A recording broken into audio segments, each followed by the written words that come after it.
Lep pozdrav vsem skupaj, vsem, ki ste se udeležili našega. Lep pozdrav vsem skupaj, vsem, ki ste se udeležili našega dogodka. Današnji dogodek organiziramo v okviru nacionalne koordinacije Evropskega tedna mobilnosti skupaj z Ministrstvom za zdravje.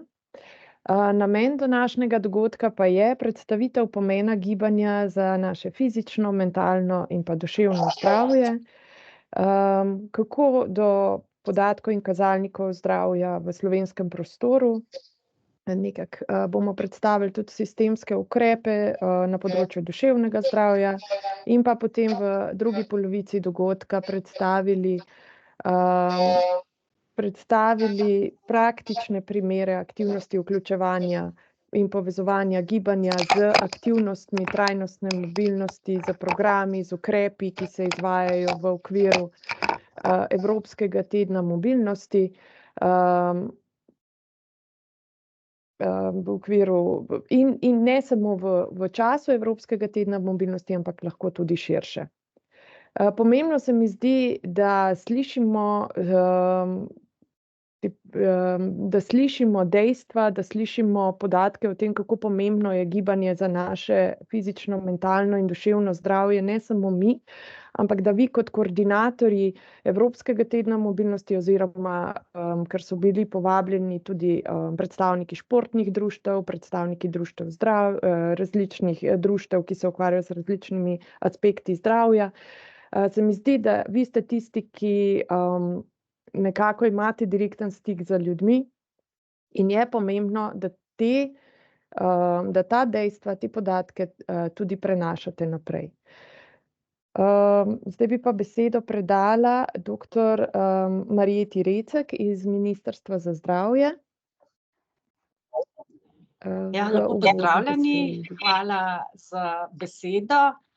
Spoštovani predstavniki občin, spoštovane udeleženke in udeleženci. Prav veselje mi je, da vas ob tej priložnosti ponovno lahko nagovorimo predstavniki Ministrstva za zdravje.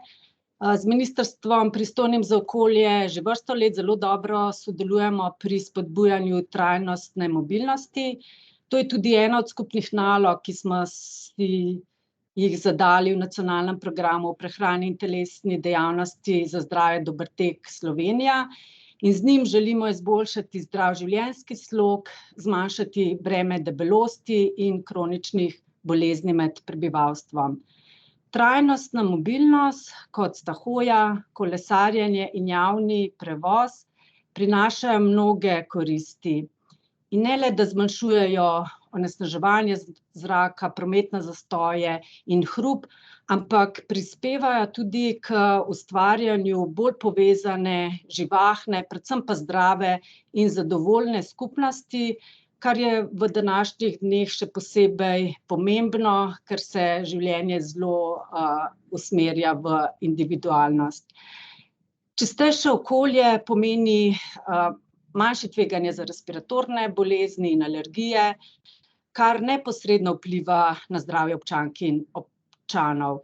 In več telesne dejavnosti prispeva k boljšemu telesnemu fitnesu in k zdravi telesni masi in z redno in dovolj intenzivno telesno dejavnostjo lahko preprečujemo kardiovaskularne bolezni, debelost in številne druge zdravstvene težave, ki jih prinaša današnji način življenja, ki je izrecno sedentaren, saj presedimo večji del dneva. Seveda je pa telesna dejavnost oziroma gibanje pomembno tudi za uspešno soočanje s stresom in drugimi duševnimi obremenitvami. Zavedamo se, da imate lokalne skupnosti najpomembnejšo vlogo, ko se dejansko prenašajo politike v prakso. Zato smo veseli vaše udeležbe in upamo, da bodo informacije, ki jih boste danes prejeli, v pomoč pri načrtovanju letošnjega Evropskega tedna mobilnosti in pa tudi pri načrtovanju trajnostnih izboljšav, saj so te na koncu ključne, če želimo zgraditi bolj vzdržne skupnosti za sedanjost in prihodnost. Tako da le vztrajajte še naprej in bodite ponosni na vse tisto, kar ste dobrega že naredili, predvsem pa se ne ustrašite izzivov, ki so še pred vami. Tako da vam želim uspešno delo. Hvala lepa. Zdaj bi pa kar predala besedo našemu prvemu predavatelju. Naš prvi predavatelj je profesor dr. Vedran Hadžić, ki prihaja iz Fakultete za šport, je doktor medicine in sicer nam bo predstavil pomen vpliva telesne dejavnosti na naše telesno in duševno zdravje. Kar predajam besedo.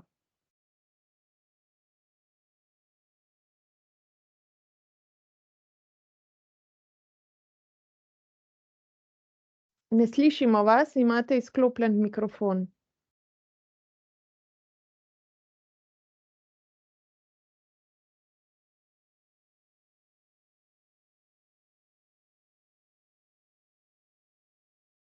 Nekaj tehničnih težav. Z doktorjem sva se slišala malo prej, pa je še vse delalo, zdaj se ne slišimo.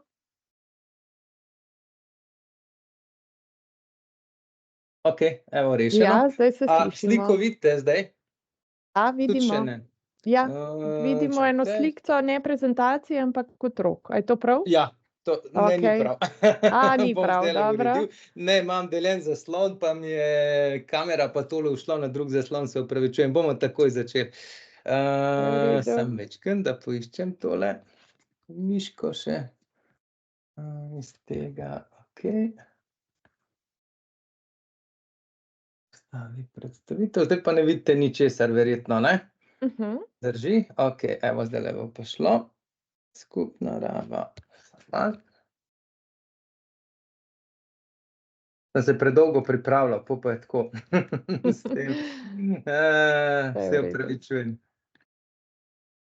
Evo ga, zdaj pa bo s tem. Lep pozdrav še v mojem imenu, sliko zdaj vidite, vse vidite, ne? Ja, vidimo. Lep pozdrav z Fakultete za šport, hvala organizatorjem, obema ministrstvoma za vabilo.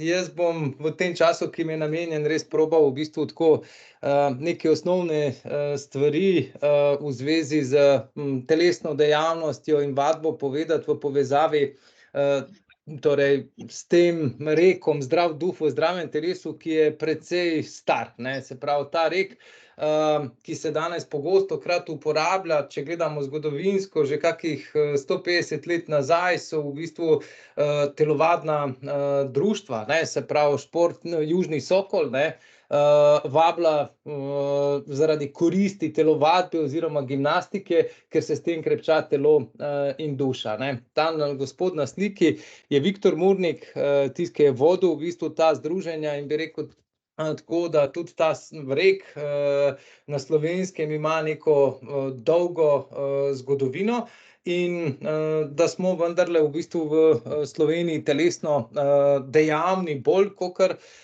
bi rekel, zahodni svet, imamo to zakoreninjeno in tudi podatki, če gledamo zdajle zadnji statistični letopis iz leta 2022, v bistvu kažejo o tem, da je kar 80% prebivalstva v bistvu zadošča tistim kriterijem Svetovne zdravstvene organizacije glede potrebne količine telesne dejavnosti za doseganje učinkov zdravja.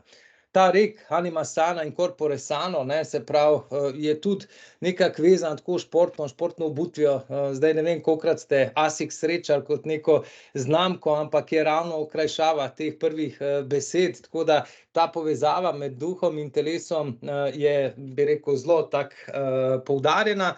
Je pa res, da v nekem kontekstu zdravja, ko govorimo, mi se vedno osredotočamo na tiste zadeve, ki so povezane z najvišjo umrljivostjo. Tudi to drevo, ki ga zdaj vidimo na tej drsnici, govori v bistvu o tistih najpogostejših vzrokih umrljivosti v sodobnem svetu. se pravi srčno-žilne bolezni, rakave bolezni, kronična obstruktivna pljučna bolezen in sladkorna bolezen. In to, kar je zanimivo, v bistvu te bolezni so vse povezane z življenjskim slogom posameznika, z nezdravim prehranjevanjem, pretiranim pitjem alkohola, telesno nedejavnostjo in v bistvu kajenjem tobaka. Zdaj, naše področje tle se tiče v bistvu samo ene od teh komponent, torej te telesne nedejavnosti.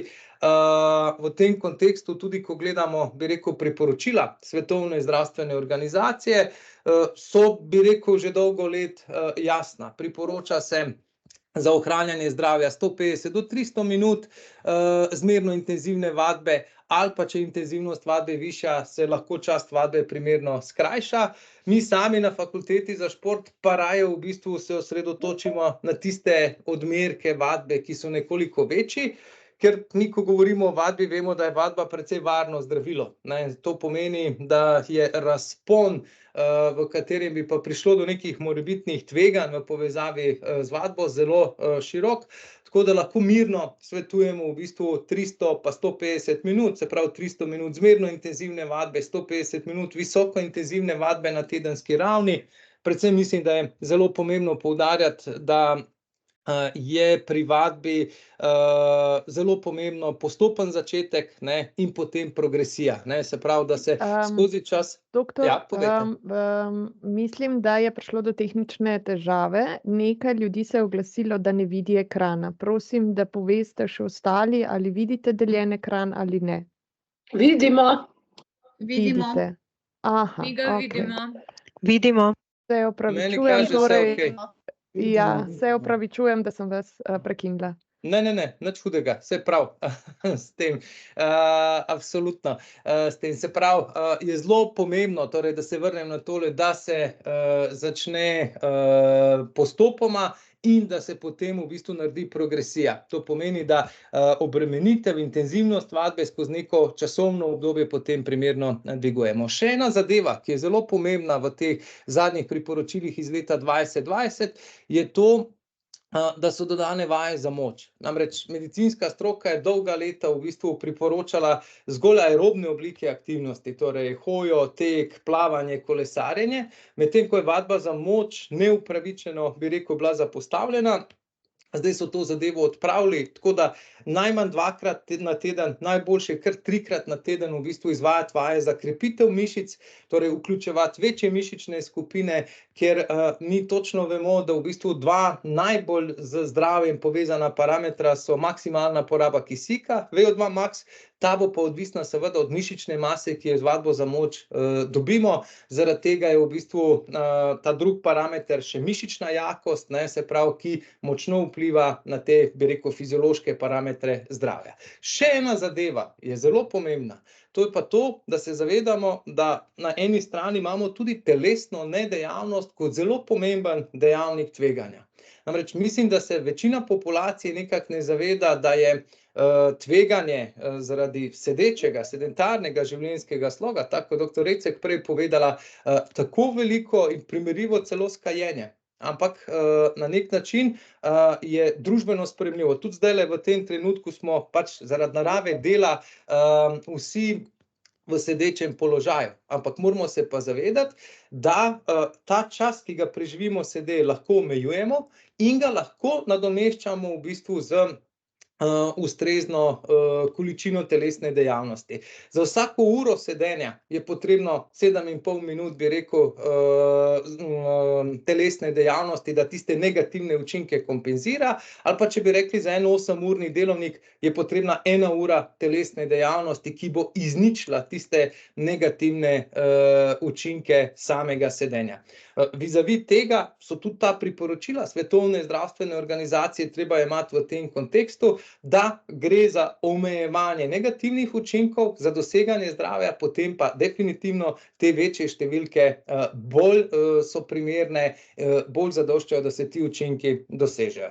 To dosežemo na različne načine, tudi to, kar bo na koncu dneva predstavljeno polni zagona. Mi smo tudi prek univerze 2 dni nazaj že dobili v bistvu vabilo k sprejemu tega izziva in smo seveda na Fakulteti za šport to z veseljem veseljem zagrabili in bomo seveda ta izziv z veseljem sprejeli, tako kot včerajšnji tek od fakultete do fakultete, ki je nekako že v bistvu stalnica, ki ga delamo. Torej, zakaj to omenjam? Zaradi tega, ker največkrat je izgovor posameznikov, da ne telovadijo ravno v tem, da imajo pomanjkanje časa, da časa ni.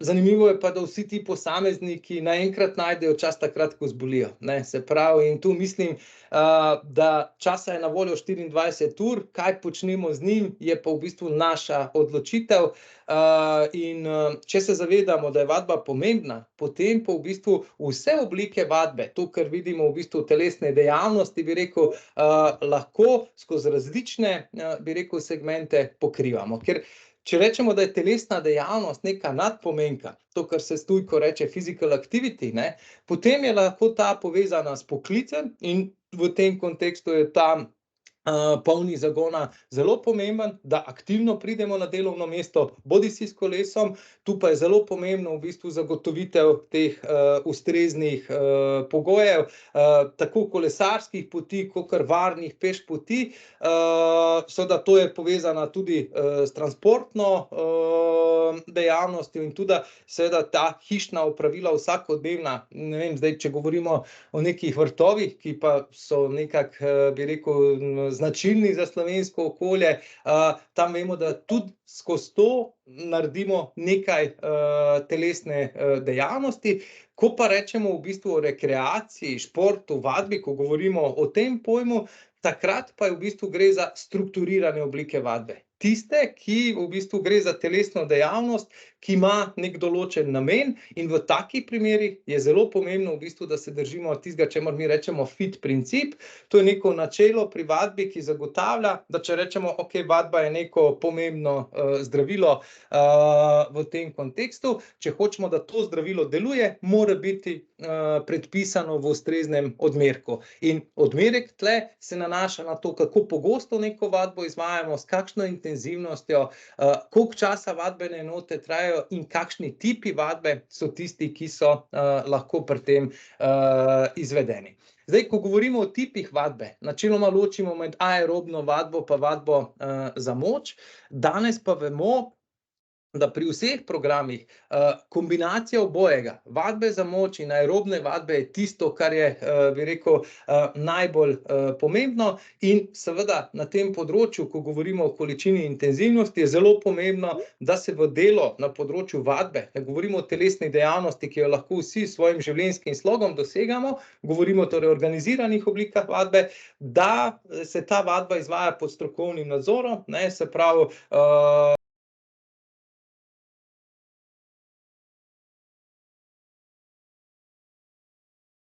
tudi v resnici je tako.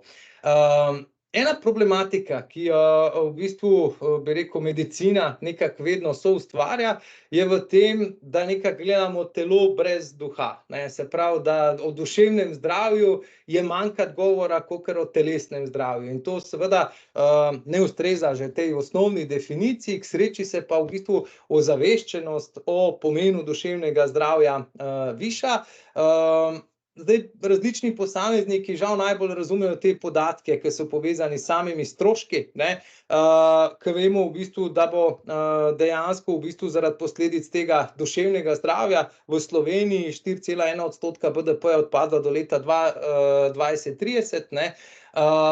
Vemo, da je depresija glavni vzrok bremena bolezni in da po pač statistiki, ki nam je na voljo, Slovenija ima višjo pojavnost teh bolezni kakor druge članice EU in kar je zelo problematično, že pred covidom je bilo kar nekaj v bistvu mlajših, ki so imeli tovrstne težave.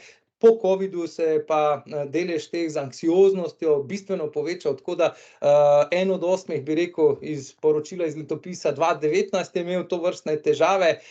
Seveda je zaradi tega nacionalni program za duševno zdravje sila pomemben in ko gledamo v bistvu tudi ta nacionalni program, vključuje v različnih komponentah zdrav življenjski slog in gibanje, rekreacijo kot tiste pomembne komponente, ki vplivajo tudi na duševno zdravje.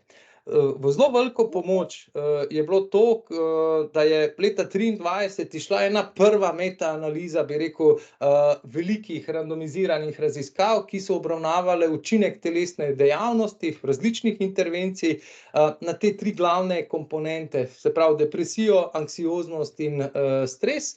In tisto, kar so nekako nesporno ugotovili, je, da vadba zmanjšuje stres, da izboljšuje razpoloženje, manjša tveganje za pojavnost depresije in anksioznosti in izboljšuje v bistvu samo podobo. To so neki, bi rekel, glavni osrednja sporočila te metaanalize, in kar je zelo zanimivo, to, kar sem počrtal, podobni učinki psihoterapiji in farmakoterapiji, ne, se pravi, pa se vendarle v praksi, ko si na ambulantnem nivoju vidiš v bistvu, da je število predpisanih antidepresivov vendarle večje, kakor pa število predpisanih, bi rekel, vadbe kot nekega zdravila.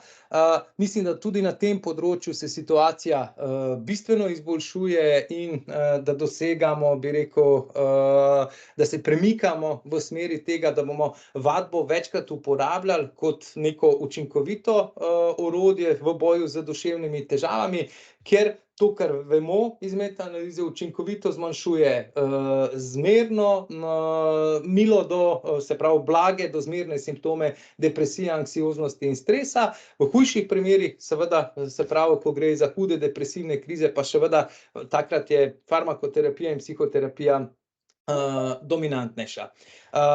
Kaj so bile neke ugotovitve? Zdaj, sam na kratko bi pokazal, gre za zelo veliko metaanalizo, ki je vključevala veliko število udeležencev, kar pomeni v bistvu, da imamo res na enem kupu spravljene vse tiste raziskave, ki so se tega dotikale. Vidimo, da so vključevale različne oblike, mešane oblike vadbe, v nekaterih primerih niso izključevali te mind-body tehnike, kakor so joga, tai chi in podobno, v nekaterih primerih tudi to.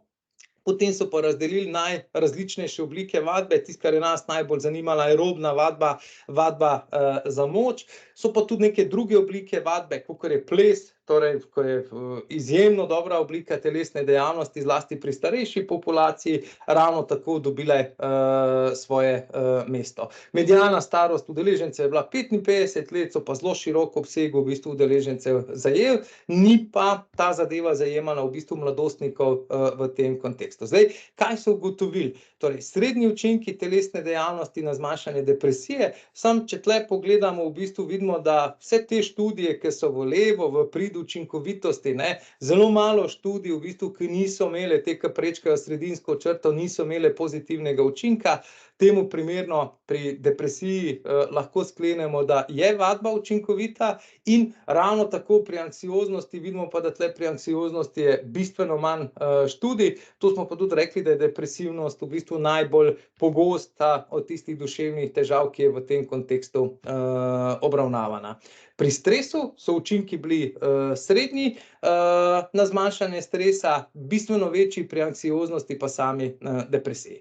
Zdaj, kaj je zelo bistveno? Tisti FIT princip, o katerem sem prej govoril, sem zdaj probal v bistvu strniti iz te metaanalize v neko uporabno zadevo. Torej, ko govorimo o depresiji in anksioznosti kot teh dveh najpogostejših oblikah teh duševnih težav, glede vrste vadbe, ne, se pravi, ki se uporabi, je jasno, da čisto vse oblike vadbe delujejo. Marsikdaj smo soočeni s tem vprašanjem, katera vadba je tista, ki je, bi rekel, učinkovita. Jaz bi rekel, zelo kratek je odgovor, redna vadba. Karkoli od tega zberemo, moramo samo redno izvajati. Smo pa, bi rekel, vsi sužnji istih težav ali pa talci istih težav, da po določenem času tiste začetne zagnanosti potem ta vadba na nek način motivirano za vadbo začne padati. Tako da res gre za tisti odnos, kako se lotiti tega sistematično in kako vadbo v bistvu ponotraniti, da to ni nek režim, tako govorimo, ne, dietni režim, pa bomo nekaj časa, ne vem, v nekem kaloričnem deficitu, energijskem deficitu obstajali, potem pa ne vemo, kako naprej. Vadba mora biti del vsakdana Torej, tisto, kar z odhodom v službo, v bistvu z prehodom v naravi in z redno vadbo lahko dosegamo, da nam ni v breme, ampak da je nekaj, kar nujno potrebujemo, da lahko v bistvu normalno živimo. Največ koristi v bistvu vadbe je bilo pri osebah z depresijo, pri nosečnicah in ženskah po porodu, pri navidezno zdravih osebah, torej zdravi posamezniki brez znakov bolezni in pri osebah z diagnozo HIV in kronično ledvično odpovedjo. Zanimivo, pri intenzivnosti vadbe, ko je bilo govora, je bilo ugotovljeno, tako kot pri srčno-žilnih pa rakavih bolezni, da je zmerna in visoka intenzivnost tista, ki je učinkovitejša kot pa neka nizka intenzivnost.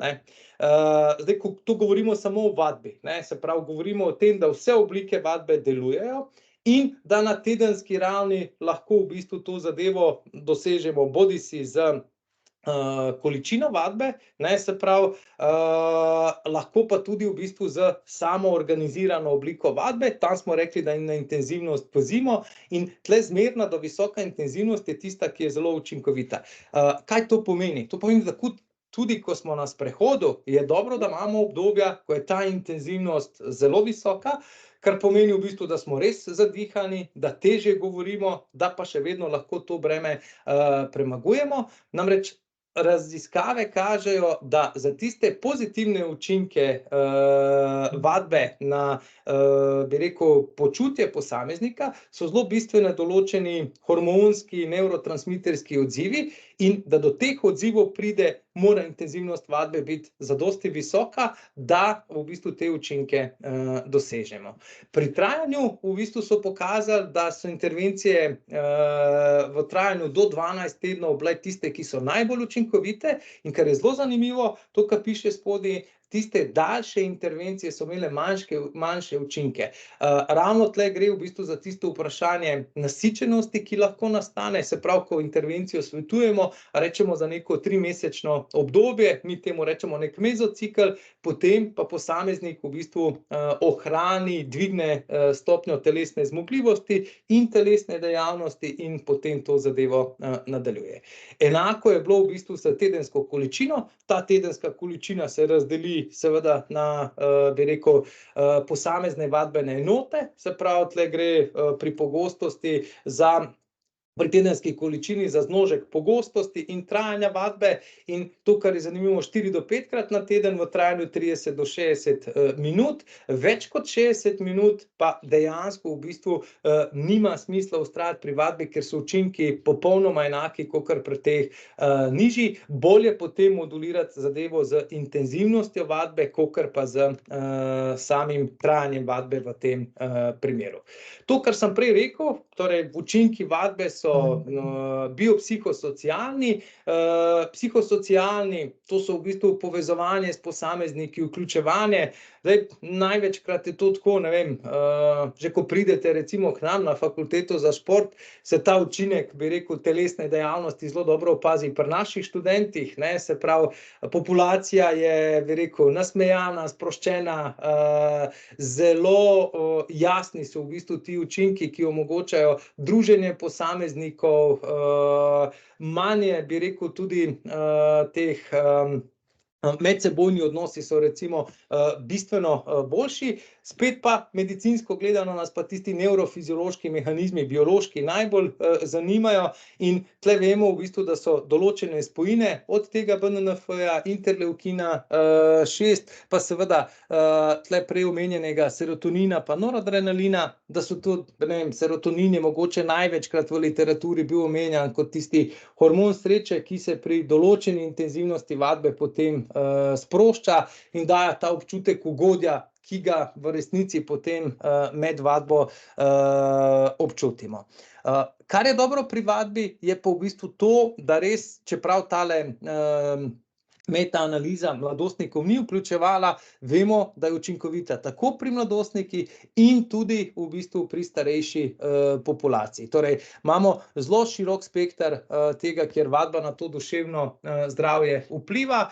Zdaj, mi na Fakulteti za šport seveda sledimo tudi duševno zdravje vrhunskih športnikov, to pa je zdaj tista skrajnost, ne, se pravi, preveč nečesa lahko tudi škodi. Zdaj, ko govorimo o vrhunskem športu, ko govorimo o olimpijcih, zlasti tle govorimo v bistvu o teh pri dekletih, pri motnjah hranjenja in pri moških o izgorelosti v bistvu in težavam z pitjem alkohola, pa tudi anksioznosti in depresije veliko. Ampak tle res gre, ko sem prej rekel, da je vadba varno zdravilo, tle res gre za skrajni desni del, tisti, ki so izjemno telesno pripravljeni, v bistvu tu pa lahko pride, v bistvu vidimo tudi do tistih škodljivih učinkov.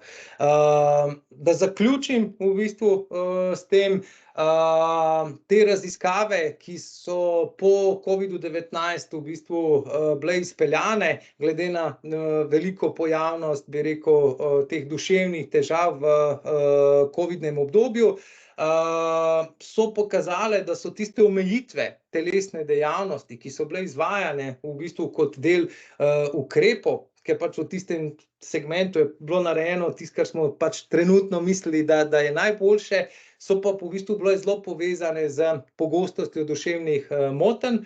To so, bi rekel, neke nauki za naprej, za kakšne prihodnje pandemije, ki nas še čakajo, da je gibanje tako lastno človeku, da če mu to omejimo, dejansko smo lahko gotovi, da to ima negativne učinke tako na njegovo telesno zdravje, kakor pa na njegovo duševno zdravje. Zelo pomembno sporočilo je res, da so vse vrste telesne dejavnosti učinkovite in povezane z manjšim bremenom, ne samo za telesno, ampak tudi za duševno zdravje posameznika. In bi rekel, da v kontekstu te trajnosti, ne, je verjetno telesna dejavnost en najbolj trajnostnih ukrepov, ki ga lahko vsi izvajamo, ker je globalno dostopna. Za vadbo ne rabimo ničesar, razen dobre volje, motiviranosti, da to naredimo. Hkrati je pa v bistvu klinično zelo učinkovita, vendar strani naše stroke večkrat, bi rekel, v bistvu tako teh pozitivnih učinkov v smislu preprečevanja, primarne preventive nastanka kroničnih nenalezljivih bolezni, tega ne jemljemo dovolj resno. Recek je prej omenila te najbolj, bi rekel, srčno-žilne težave, ampak pri rakavih boleznih, ki so po zadnjem letopisu pri moških že vzele primat na področju umrljivosti, ne, s tem, recimo, en najpogostejših oblik raka, kolorektalni karcinom, skoraj za četrtino zmanjša tveganje v bistvu za nastanek bolezni, če smo v zadostni meri telesno dejavni. In glede na to, da je teh stranskih neželenih učinkov zelo malo, je v bistvu vadba vedno dobra izbira. Šteje vsak gib, vsak korak, ki ga naredimo, bo definitivno korak v pravo smer. Hvala. Hvala lepa, doktor Vedran Hadžič, za ta vaš prispevek.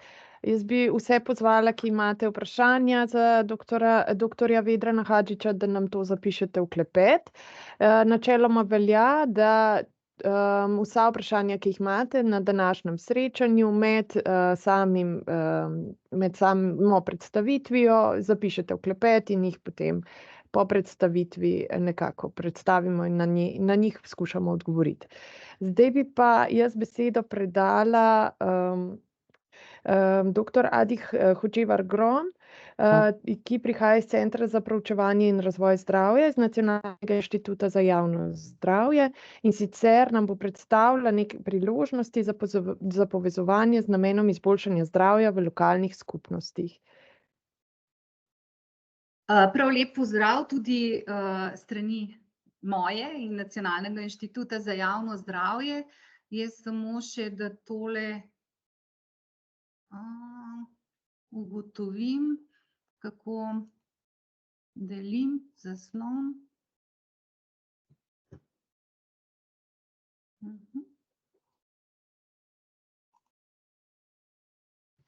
Ne vem, a se vidi? Ne, najbrž. Ja, se Vidimo, vidi. A se vidi? A vidite? Vidi se. Ja, Ja, se vidim. Super. Ja, še enkrat prav lep pozdrav. Zdaj, jaz bom spregovorila nekaj o zdravju v občini, za katero sem prepričana, da glede na to, ko sem videla, kateri ste udeleženci, poznate, pa vseeno morda najprej skozi en kratek sprehod tudi malo za nazaj. Zdaj, če bi nas vprašali pred 10 leti, kako zdravi ste v vaši občini, kako zdravi ste v primerjavi s prebivalci sosednjih občin, povprečjem v regiji, povprečjem v Sloveniji, bi verjetno zelo težko odgovorili. Zdaj, seveda, tukaj govorim tudi jaz, imam eno drevo o zdravju v najširšem smislu, z vsemi determinantami, ki so pomembne, a ne, seveda vključno s spanjem, vključno z gibanjem, vključno s harmonijo in duševnim ravnovesjem. Skratka, spodbujanjem življenjskega sloga, ki bo ustvarjal zdravega posameznika, ki bo aktiven, ki bo ustvarjalen, ki bo z veseljem opravljal svoje delo. Vemo, da bo tak posameznik bolj zadovoljen, da bo hitreje prebolel običajne bolezni in bo seveda na ta način prinašal dobrobit družbi. Zelo pomembno je, da govorimo tudi o enakosti oziroma neenakosti v zdravju. Seveda nikoli ne bomo povsem enaki, ampak enakost v zdravju pomeni odsotnost nepravičnih, preprečljivih in odpravljivih razlik v zdravstvenem stanju med različnimi skupinami ljudmi in rečemo, da je dosežena takrat, ko lahko vsakdo izmed nas v celoti izkoristi svoj potencial za zdravje in dobro počutje. Zdaj, če želimo oceniti, kakšno je zdravje neke populacije ali pa populacijske skupine, kako se spreminja skozi določeno časovno obdobje, seveda potrebujemo podatke. Zdaj, v Sloveniji imamo že po tradiciji relativno veliko podatkov o različnih vidikih zdravja populacije, imamo mednarodne primerjave. Glede na to, da smo rekli, da zdravje nastaja tam, kjer ljudje živimo, delamo, hodimo v službo, torej v lokalnem okolju, pa je teh podatkov o zdravstvenem stanju bilo precej manj. Zato smo na Nacionalnem inštitutu za javno zdravje nekje v letu 2015 začeli razmišljati o tem, da bi pogledali, katere kazalnike o zdravju pa lahko pripravimo na ravni osnovnih lokalnih skupnosti, torej občin. Torej, takrat smo začeli pravzaprav s projektom spremljanja in javne predstavitve kazalnikov, ki govorijo o zdravju na ravni nekih osnovnih lokalnih skupnosti, torej občin.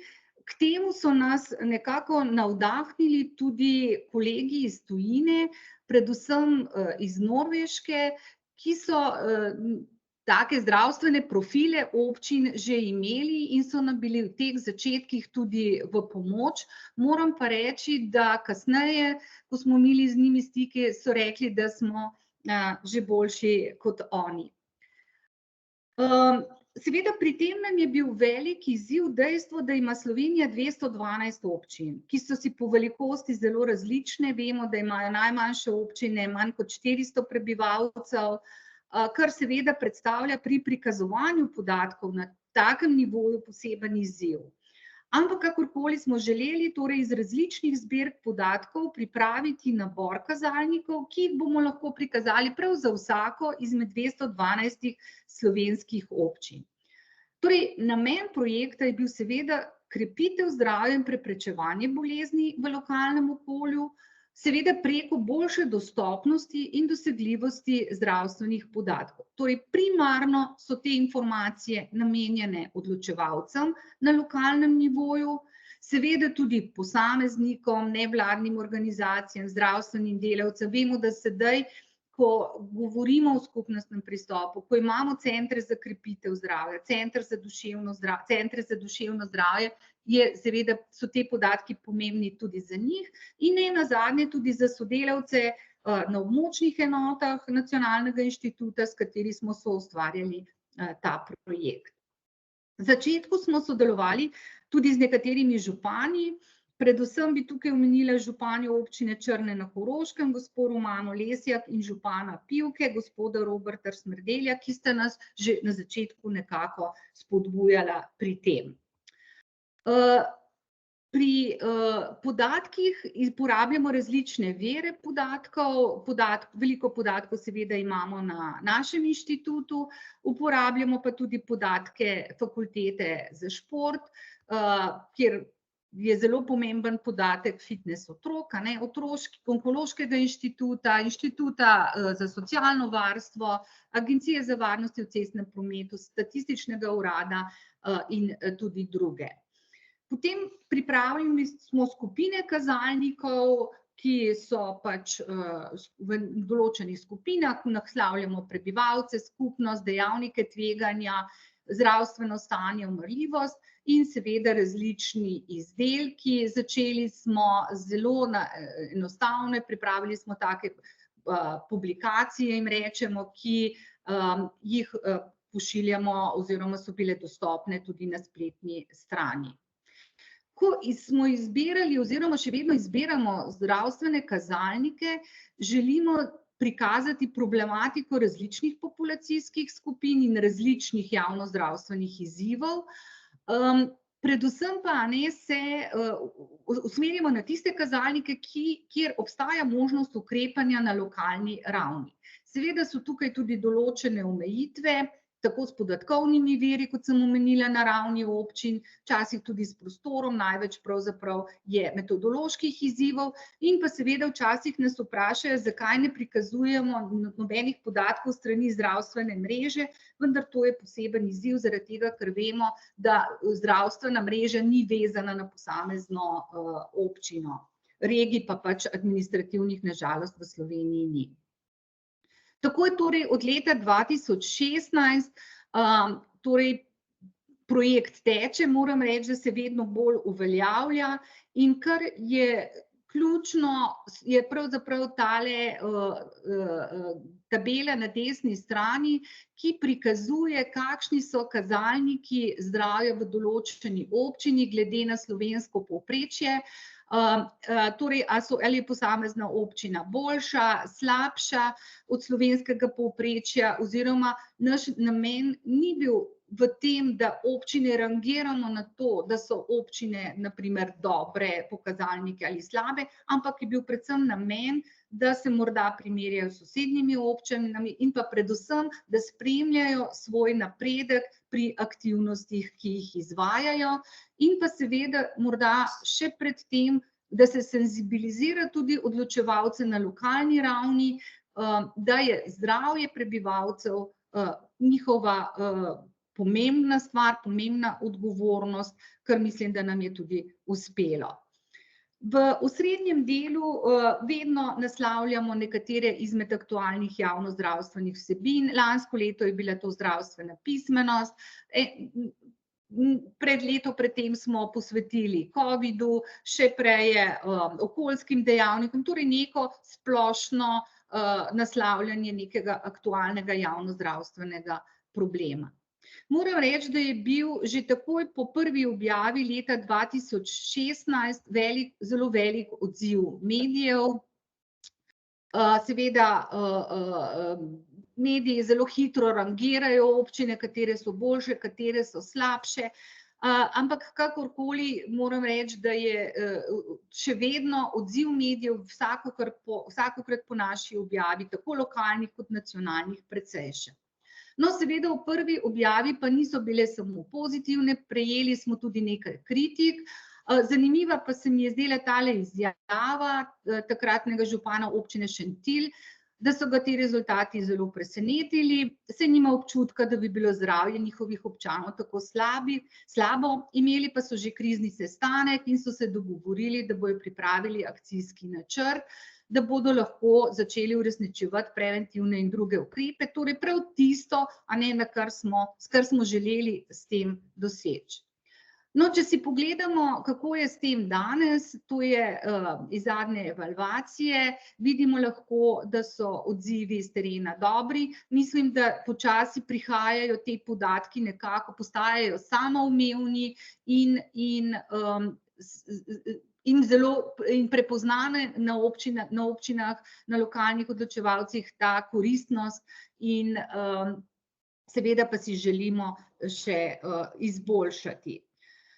Začeli smo na zelo stari platformi, ki smo jo nekako prisvojili si oziroma so nam jo posodili iz Statističnega urada in zato smo bili zelo veseli, ko smo lansko leto prvič objavili na novi platformi podatke, ki je uporabniku veliko bolj prijazna, interaktivna, večfunkcionalna, torej omogoča primerjavo podatkov med občinami, prikaz trendov, izris posameznih grafov, zelo veliko več vsebin nam omogoča, bolje deluje na mobilnem telefonu in zadnja pridobitev je, da so vse to na voljo tudi v angleškem jeziku.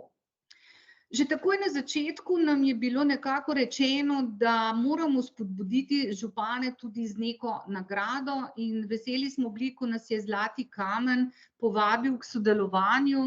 Zlati kamen namreč projekt, ki nagrajuje vsako leto razvojno najbolj prodorno občino. Tako da smo od leta 2020 zraven tudi mi z občino Zdravja, kjer izbiramo občino, ne seveda občino, ki je najboljša po zdravju v narekovajih, ampak tisto občino, ki je prepoznala zdravje kot pomembno vrednoto in je izstopala po aktivnosti za izboljšanje zdravja svojih prebivalcev.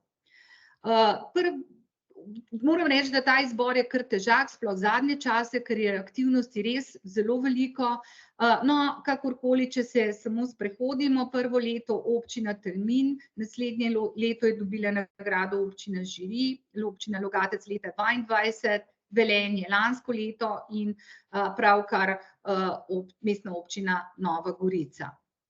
Zdaj, naša vizija je bila, torej, da se zdravje na lokalni ravni prepozna kot največja vrednota, da se vključi politiko zdravja v vse politične odločitve na lokalnem nivoju, da se v večini občin začnejo pozitivne spremembe na področju zdravja tamkajšnjih prebivalcev in da se te kazalniki prepoznajo kot neko univerzalno orodje in spodbuda za reševanje aktualnih javnozdravstvenih problemov na lokalni ravni. Jaz z veseljem lahko rečem, da se večini občin uresničuje, torej da je naša vizija nekje uresničena. Seveda pomembno, kako naprej, Pomembno je, da, kot rečemo, občine skrbijo za dobrobit vseh. Zato pa je potreben nek uravnotežen, nek strateško načrtovanje, ne samo na nacionalni ravni, ampak tudi na lokalni ravni. Ne nazadnje so to tudi cilji agende Združenih narodov za trajnostni razvoj do leta 2030, ki predstavljajo nek najširši okvir in postavljajo nekako lokalno skupnost v središče skrbi za zdravje in dobrobit prebivalcev. Torej, lokalne oblasti morajo biti pobudniki sprememb in tista raven, ki je najbolj primerna za povezovanje teh globalnih ciljev, nacionalnih ciljev z lokalno skupnostjo, ker je ljudem najbližja, torej najbolje ve, kaj ljudje potrebujejo. Izvajanje torej teh strateških ukrepov pa mora temeljiti na polni vključenosti in sodelovanju lokalnih deležnikov, vse to ustvarja potem soodgovornost in služi potem učinkoviti mobilizaciji in prerazporejanju virov. Mogoče samo ponovim te 4 korake v uresničevanju agende na lokalni ravni, torej dvig ozaveščenosti v lokalnem okolju, lahko rečem kar o zdravju, zdravem načinu življenja, zagovorništvo, seveda implementacija teh ciljev na lokalni ravni in spremljanje učinkov. Naj za konec še z veseljem povem, da smo tik pred objavo novih podatkov zdravja v občini 17. aprila. Bodo išli novi podatki, tako da vas z veseljem vabim, da si jih ogledate na naši spletni strani in seveda, da jih tudi uporabljate. Istočasno pa se zahvaljujem tudi vsem vam, tako sodelavcem na območnih enotah, kot tudi vsem, ki delate na občinah, da nas pri tem podpirate oziroma da ste vzeli ta projekt za svoj. Hvala lepa za pozornost.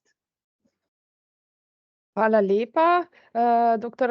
Ada Hočevar Grom, za vaš prispevek.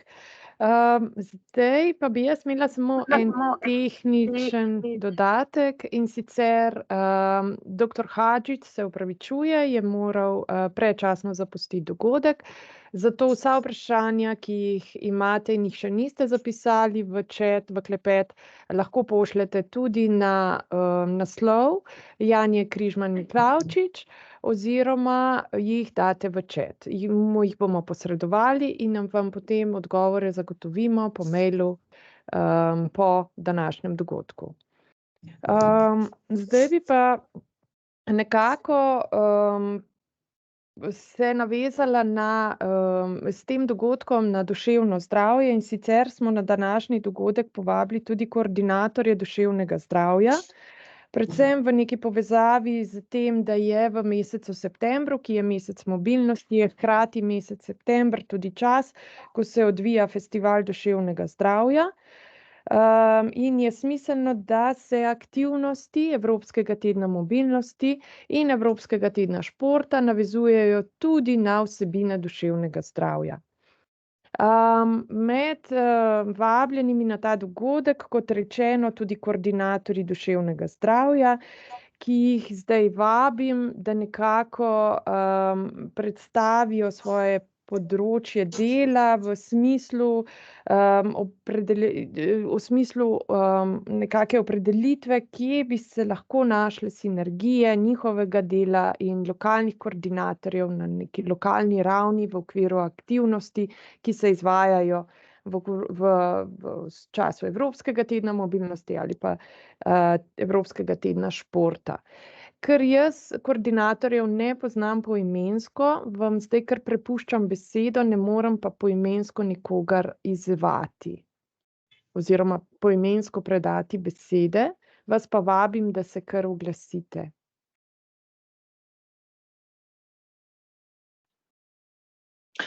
Dober dan, lahko sem jaz kar prva. Maruša Bertoncel, regijska koordinatorica iz območne enote Ljubljana. To bi rada poudarila, no, saj sem napisala tudi v ta komentarček. Festival duševnega zdravja poteka 15. maja. Pardon.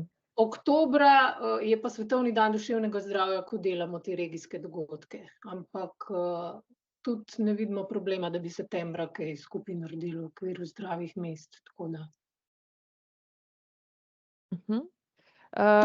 Ne vem, če ste še kaj želeli, vprašajte. Ja, v bistvu me zanima, na kakšen način bi lahko lokalne skupnosti v pripravi aktivnosti z vami sodelovali, ali vas lahko povabijo na aktivnosti, ste pripravljeni na teh nekih dogodkih, delavnicah sodelovati osebno, ali imate neke koordinatorje, imate neke vsebine, ki jih lahko predstavite, na kakšen način bi tukaj lahko prišlo do nekih sinergij? Ja, zdaj, glede na informacije, ki jih imamo, ker so še zelo skope, si tudi tako predstavljamo, ja, da kam pridemo, naredimo promocijo, prinesemo kakšne materiale, skratka v sodelovanju z ostalimi koordinatorji z območnih enot, ki pa tudi že delujejo v okviru teh zdravih mest. Tako da jaz osebno na ta način si predstavljam. Ja, mreža zdravih mest in koordinatorji zdravih mest in koordinatorji Evropskega tedna mobilnosti niso vedno iste osebe, zato bi vas mogoče tukaj pozvala k nekem kontaktu, kam se lahko koordinatorji obrnejo, na kakšen način pridejo do vaših kontaktov, a obstaja kakšen nabor vaših kontaktov? Najboljše, da kar koordinatorjev, Marjeti, pošljete, pa bo ona pol tudi nam posredovala. Po mojem tako najboljše. Ne vem, če še kjer drug, še kjer moja kolegica, če je prisotna, da pove še kaj. Nastja mogoče? Ja, sem glih hotela dodati, da v bistvu vsaka regija, se pravi 9 regij, ki so, ima svojega koordinatorja za področje duševnega zdravja. Naši kontakti so na spletni strani. Hkrati lahko pa tudi mi se pozanimamo, kdo je v naši regiji pač koordinator zdravih mest, oziroma se to več ali manj tako vemo. Precej je tudi enih regijskih razlik, ker ponekod se že sodeluje, ne. V nekaterih regijah bolj, drugje manj, pač vemo, da se ta dogodek septembra je ob Evropskem tednu mobilnosti, zdaj ponekod smo tudi sodelavci povezani, tako da smo že, smo recimo tukaj v pisarni kolegico, ki je koordinatorka, tako da poznam ta projekt, smo že nekaj tudi, pač je to stvar, ponekod je, ponekod ni to sodelovanje, tako da lahko se zdaj pač malo več pozornosti, energije v to smer ponudi oziroma investira, je pa tako, ja, jaz mislim, da koordinatorji, kar lahko ponudimo, je predvsem ta material, ki je s področja duševnega zdravja, ko bi v bistvu mogoče tudi nam čisto prav prišla ta platforma v smislu, da se ti naši izdelki promovirajo, ne, recimo imamo krasen spletni brskalnik po brezplačnih virih pomoči, kjer bi ga lahko tukaj zelo fajn promovirali, ker je v bistvu namenjen temu, da si ljudje lahko poiščejo pomoč brezplačno, kvalitetno, takrat, ko jo potrebujejo, ne. Pa so pa še drugi programi, ne vem, To sem jaz, te smernice za psihološko pomoč in tako dalje, ne. Se pravi, predvsem gre za to obveščanje javnosti, kaj vse jim je vendarle brezplačno na voljo, kvalitetni programi, kvalitetne vsebine, ampak je pa tako, ja, fajn, da se zdaj aprila pogovarjamo o tem, ko september 1, 2, 3 pride, ne. Tako da se pravi, ti materiali so nekaj, kar bi lahko ponudili, če pa še kaj bolj vsebinskega, je pa pol tudi regijsko odvisno, kaj se regijsko dogaja, kaj so aktualne teme, kaj je nekako v ospredju, no, regijsko. Ja, hvala lepa. Mogoče, če lahko še ja, jaz s Koroške. Absolutno.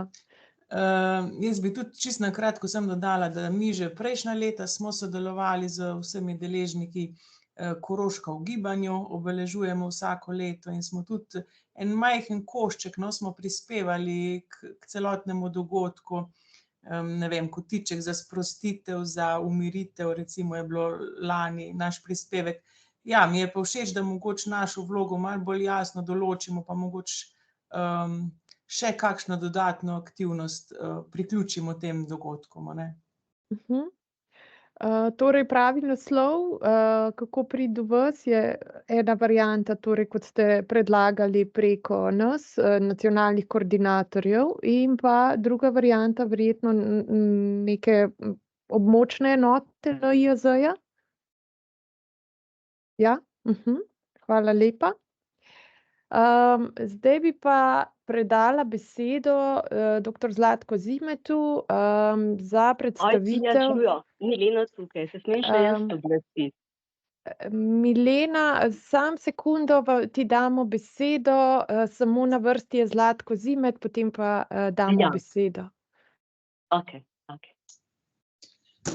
Se pravi, Milena, je bilo vprašanje vezano na regionalne koordinatorje duševnega zdravja? Ja. Aha, se opravičujem, jaz sem se kot zaključno besedo. Aha, se opravičujem. Ne, kot samo na tole, no, jaz bi z uvodno predavanje, ne, ko smo ga imeli, a ne, to temo, ki je obravnaval doktor Hodžić, ne? Hadžić, ja.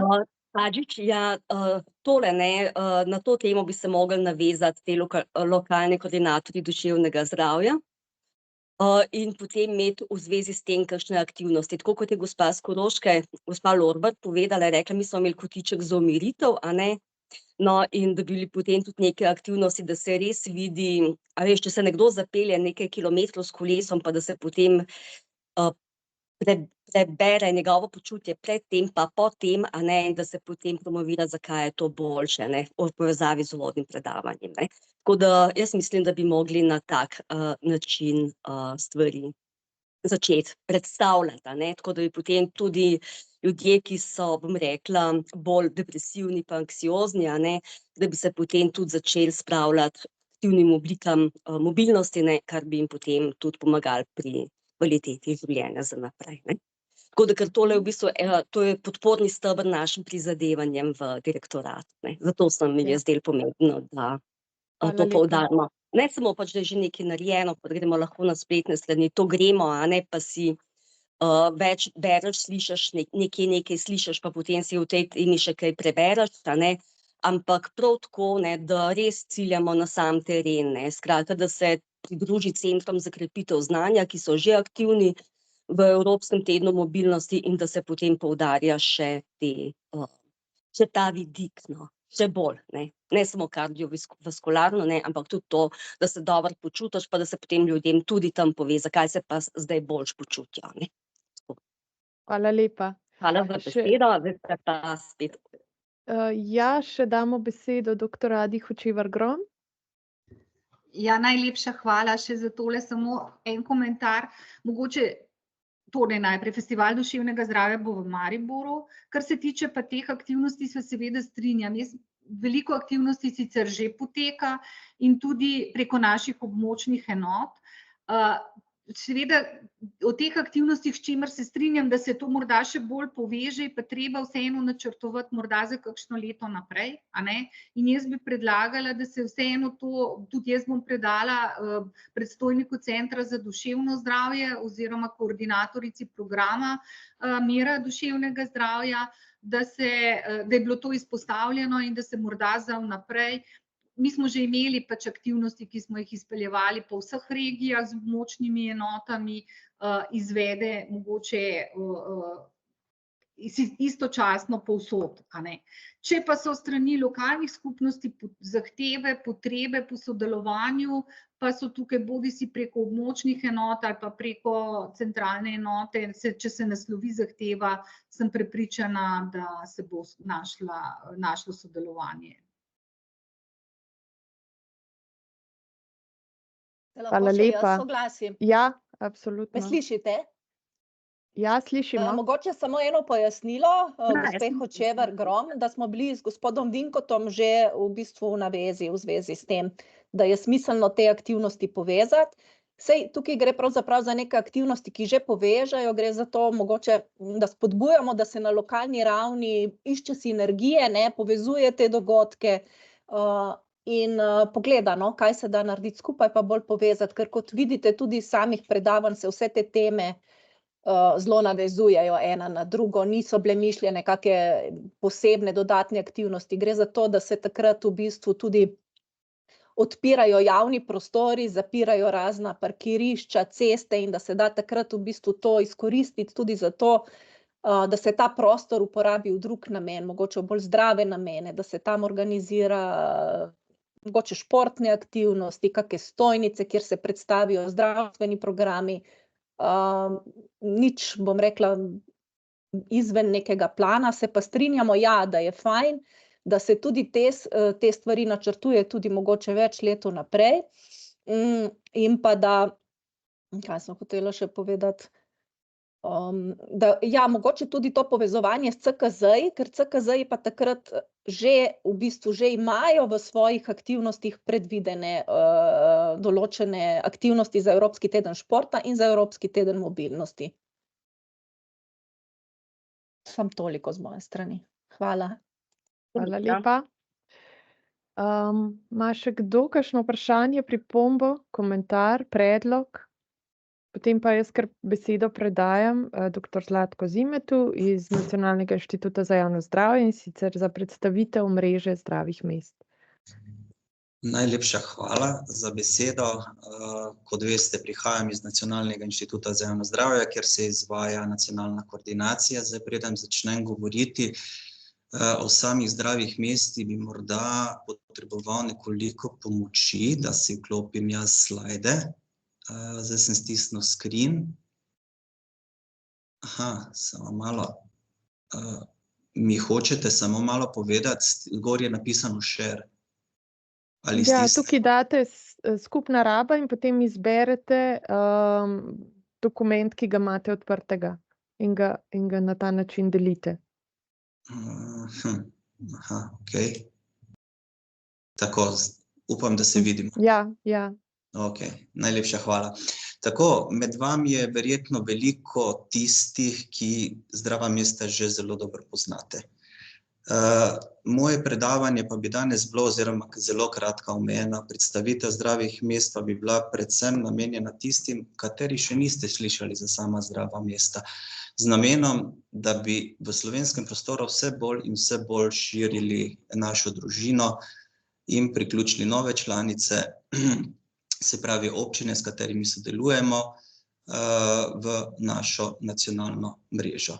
Se pravi, da kar začnem zelo na hitro, kaj pravzaprav zdrava mesta so in pa kako se vse skupaj tudi začelo.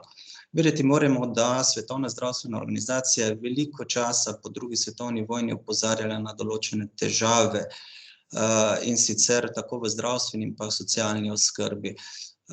Zaradi tega je začela razmišljati, kako reševati tovrstne težave. Temeljna listina odstranjevanja tovrstnih problemov in pa tudi seveda za sam program Zdravi mest, takrat projekt, je bila listina oziroma tale strategija Zdravje za vse. Druga, ki je pravzaprav bila izpisana oziroma izdana 1984. leta in druga prelomnica je seveda Otavska listina, o kateri ne bom kaj več govoril, ampak to so tiste temeljne listine, ki so dejansko podlaga za nastanek mednarodnega gibanja zdravih mest.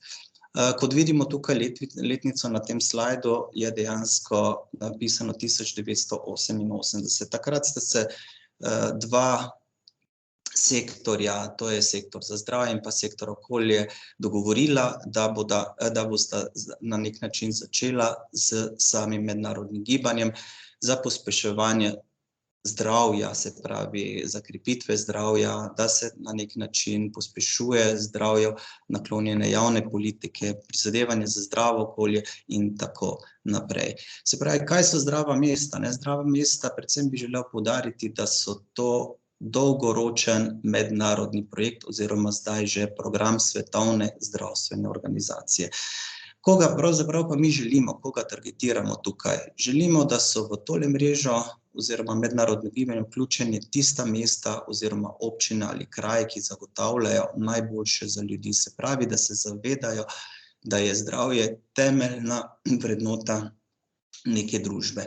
Se pravi, pri zdravih mestih, če bi jih želeli opisati, kaj pravzaprav to je z nekaj besedami, bi lahko rekel, to je inovativnost, izmenjava znanja in pa seveda zdravstvena diplomacija na nek način. Tukaj na slajdu vidimo dobra ekonomija, socialno in zdravstveno varstvo, okoljsko zdravje in tako dalje. Rad bi povedal to, da zdrava mesta funkcionirajo po fazah. Prva faza je bila že, tako kot ste videli, 88. do 92. leta, vse do danes, ko smo trenutno v 7. fazi. Vse faze so trajale 5 let, sedanja faza zaradi COVID situacije traja 7 let, se pravi, tukaj sicer napisano 24. Pred kratkim smo slišali, da se je Svetovna zdravstvena organizacija odločila, da bodo podaljšali tole 7. fazo do konca leta 2025. Vsaka faza ima svoje prioritete in v tej fazi, 7. fazi, o kateri govorim, vidimo teh 6 P-jev, 6 ključnih področij in sicer to so tista področja, o kateri poskušamo v naši mreži aktivno funkcionirati. Se pravi, da imamo aktivnosti, ki naglašujejo oziroma ki so targetirane na ljudi, kot vidimo people, places kot okolje, participation, sodelovanje in tako dalje. Kot vidimo tukaj v tej preglednici imamo tudi transport. Danes imamo govora o aktivni mobilnosti, zato je zelo pomembno, da bi mi dobili dejansko v našo mrežo, kjer je tudi transport tista in pa seveda zelene površine. Vemo, slišali smo že iz prvega predavanja, kako pomembno je gibanje, kako pomembno ne samo za človeka, ampak tudi za okolje. Zaradi tega je tudi naš napor na nek način usmerjen v, se pravi, trajnostno mobilnost in oziroma zeleno mobilnost.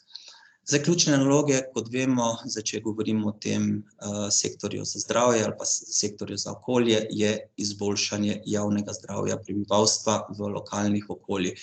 Pri okolju pa, če pogledamo ustvarjanje mest in kraje, ki podpirajo zdravje skozi vsa življenjska obdobja. Se pravi, mi na nek način podpiramo oziroma delujemo na kompletni populaciji, tako od zdrave nosečnosti pa do zdravega staranja. Tukaj sem navedel trajnostno mobilnost. Za nas je pomembno to, da se povezujemo. Kot vidite, smo mi povezani ne samo občine med seboj, povezujemo zelo pomembne deležnike, ki lahko na kakršenkoli način vplivajo na boljše zdravje. Med njimi seveda mi smo preteklih letih veliko delali na tem, da ne bi povezovali samo občine, povezujemo tudi ministrstva, vladne, nevladne organizacije in tako naprej. Slovenija je že v bistvu v programu od leta 1989, trenutno nas je 59 članic. Ko tukaj vidite te pikice, to so naše članice, želimo, da bi v letošnjem letu prišli do številke med 80 in 100. Seveda si želimo vseh 213 občin zajetih v naši mreži, ampak se pravi, če bi bomo dobili polovico vseh občin, bomo zelo, zelo veseli. Rad pa bi povedal to, da imamo pa zajete vse velike občine, vse mestne občine. Se pravi, strokovnjaki iz področja trajnostne mobilnosti ste pomemben deležnik. Pomemben deležnik, se pravi, zakaj? Se pravi, vi lahko sodelujete v teh programskih svetih, ki jih ima organizirana v programi Zdravih mest vsaka občina za načrtovanje izvajanja programov krepitve zdravja. Se pravi, morate poudarjati, zakaj je dejansko pomembna trajnostna mobilnost tako za zdravje občanov oziroma zdravo okolje, lahko osvetljujete lokalne zdravstvene teme, se pravi, tako kot sem omenil, predvsem s poudarkom trajnostne mobilnosti.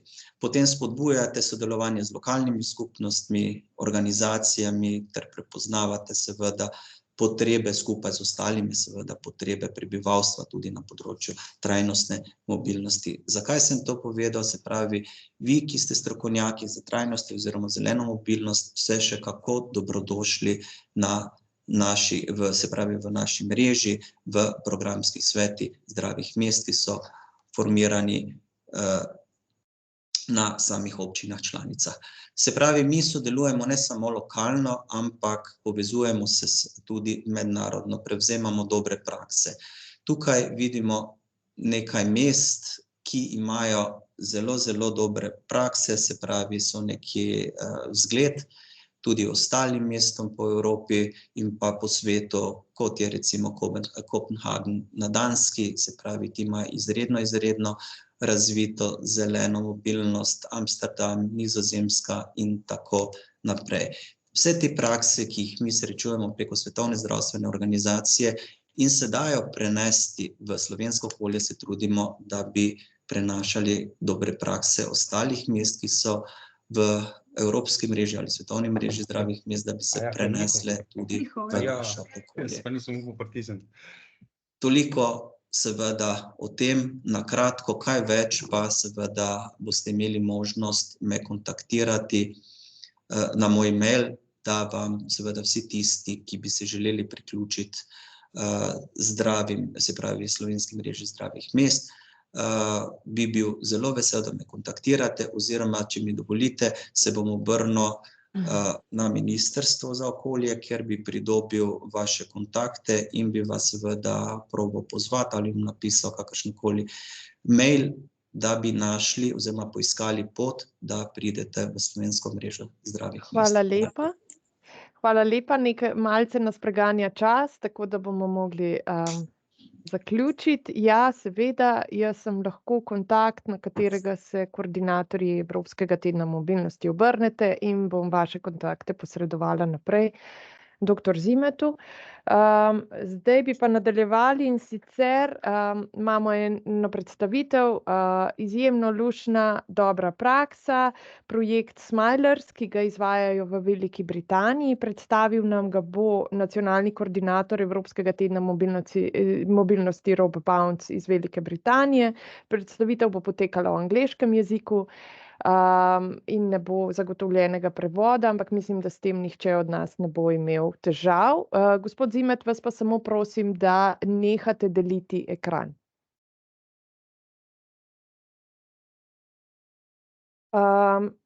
Dear Rob, I will switch to English now. I give my word to you. Thank you. So good morning, everybody. My name's Rob. Hopefully you can see my slides. I work for Derbyshire County Council. My contact details are on that slide, and I'll share this presentation with you afterwards because I'll try and be a little bit quicker because I can see that we're running out of time. But if anybody's got any questions, you can contact me outside the meeting if you need to. So a really quick introduction to Derbyshire, in case you don't know where that is in the UK. So it's the area shown in red, and you can see London is down in the south and Manchester is up in the north. So Derbyshire itself is made up of 8 districts and a city, and it borders Yorkshire, Nottinghamshire, Leicestershire, Staffordshire and Greater Manchester, which are places that you may be familiar with. The size of the entire area is around 2.6 thousand kilometres, and there are 419 schools in that area. 358 are primary schools, so that's for young children 5 to 11. There are 46 secondary schools, which are for children 11 to 16 or 18. There are 10 special schools for children with special educational needs, and then 5 support centres. So the furthest south school is down near Leicestershire, and it's 107 kilometres away from the furthest north school, which is up in High Peak. There are around 60,000 primary age children in Derbyshire, and the smallest school in Derbyshire only has 16 children, and the biggest school in Derbyshire has almost 800. So that's the area that I work in the country. And just to give you some context in terms of what we know about how people travel to school in England, around 50% of children who are primary school age walk, and about 45% come in the car, a small number on public bus, and quite a small number on a bicycle. And the national government has a target to increase walking to school by 2025 to 55%. So in terms of Derbyshire, where I work, just to give you an idea of how we match up to the national initiative statistics, you can see there that we've got less children walking, but we do have quite a proportion of children that come on a scooter, which isn't measured in the national stats. But again, we have people that car share and park and stride. So we're probably very similar to that, but we know that around 11% of children come less than a mile in a car. And just for comparison, although it's not in our targets, this is it for secondary schools children. And because we are quite a rural county, you'll see that quite a large number of children travel to school by bus. So obviously our aim is to increase the number of children walking and cycling to school if they can, or using a scooter. And how we do that is through different projects to encourage active travel. And this is our webpage here, and a project that we do which is called Travel Smart Week. And so Travel Smart Week is all about thinking about how you travel to school and how you can change the way you travel. And I'm going to share with you a project that we did that was linked to sustainable travel, but also linked to Smilers, which is our program for encouraging well-being as well. So this is Walter, who is our mascot for traveling to for well-being in schools, and he's here to tell you all about how we had encouraged children to make healthy and environmental friendly journeys to school, but also how to do it to look after their well-being. So the reason that they are called Smilers is that Smilers actually is an acronym that stands for 7 different things which all can help with our mental well-being. So S stands for stay connected, which is about having healthy relationships with people around us. M stands for moving more. I is for having an interest. L is for looking. E is for eating well. R is for resting well. And S is for supporting others. And so in our Travel Smart Week, what we wanted to do was promote each of those different aspects of mental well-being as part of the journey to school. So for Monday, we had our Stay Connected Day, and this was all about saying to the children, on your journey to school, who will you connect with? Who will you meet on your journey? Who will you travel with? Will it be with friends? Will it be family? Or even will it be pets? And so here we have Walter the owl, with a pet, joining in with Travel Smart Week along with a cat. And also this was just a bit of fun because it's also a bit of a link to literacy, which again I've put the link in there for people can look at later. But there's actually a poem that's called The Owl and the Pussycat, which is by quite a famous poet called Edward Lear, and the owl and the pussycat make their journey in a pea green boat. And obviously one of the things we could think about as well, how else could they be making their journey? Could it be on a pea green bicycle? Could it be in pea green Wellington boots? So again, it's just making another link to that. Move More is all about the different ways that you can move to get to school. So we've got parking away from school and walking or scooting the last little bit. Even traveling by the bus, because that requires you to go and walk to the bus stop. Obviously walking and running, and then cycling and scooting, but also children could car share together and then park and stride. And so here's Walter the Owl on his bicycle, cycling to school, but also we thought of other ways that you could be active on the way to school. So for example, there's a game here that you might be familiar with that's called hopscotch. So you can jump on the different pavement slabs, and that's another way of being even more active on the way to school. On Wednesday, it was looking for interesting things on your journey to school. So what interesting things do you see on the way? Are there buildings that are of historical interest? Are there maps? Are there interesting wildlife that you can see? And so here's Walter on his journey to school, and he could see some interesting things up in a tree, which you might be able to see yourselves there. So we can see that there's old boots that are used to make bird boxes and a bicycle that's been made into some art. Next, we have Look, and it's all about what are the important things to look out for on your journey to school. So stop, look and listen at the side of the road, but also road signs that can help you on your way to school. And so here's Walter outside of one of our school safety zones, which are zones where the speed of the traffic is reduced. But one of the things that we're looking at in the UK as well is actually, rather than just reducing the traffic, should we actually stop cars driving down the roads where schools are? So a question that we ask schools is, do you think that cars should be stopped from driving round by your school? Next is Eat Well, and this is all about what do you need to eat in the morning before breakfast so that you can make an active journey to school, but also can you use your mode of travel to help make your breakfast? And so this is our smoothie bike, where you pedal the bike and it makes powers the blender to make a healthy breakfast as well. So again, we asked the children what ingredients would they like to add into their smoothie. And then not quite last of all, after that is rest. So having a good night rest helps you have your journey, make sure that you're awake and ready for that. So also asking children what would be some good bedtime reading to look at before they go to sleep to make sure that they sleep well. So rather than having screen time, perhaps reading a book, and maybe it's a book about owls, maybe it's a book about travel, maybe it's a fiction book or a non-fiction book, whatever they want, but to make sure they have that good night's rest. And then last of all, support. So doing all these things also supports other people. It supports neighbours by meaning that there are fewer cars around school. Also helps to support a reduction in air pollution and congestion. But also we encourage children and parents to show their support by interacting with us on social media, on Twitter. And so I'm just going to quickly share with you some examples of what that looks like. But first of all, just to clarify, what the schools actually get as part of this is they get a little leaflet that has all of those activities in it, a wall chart and a certificate.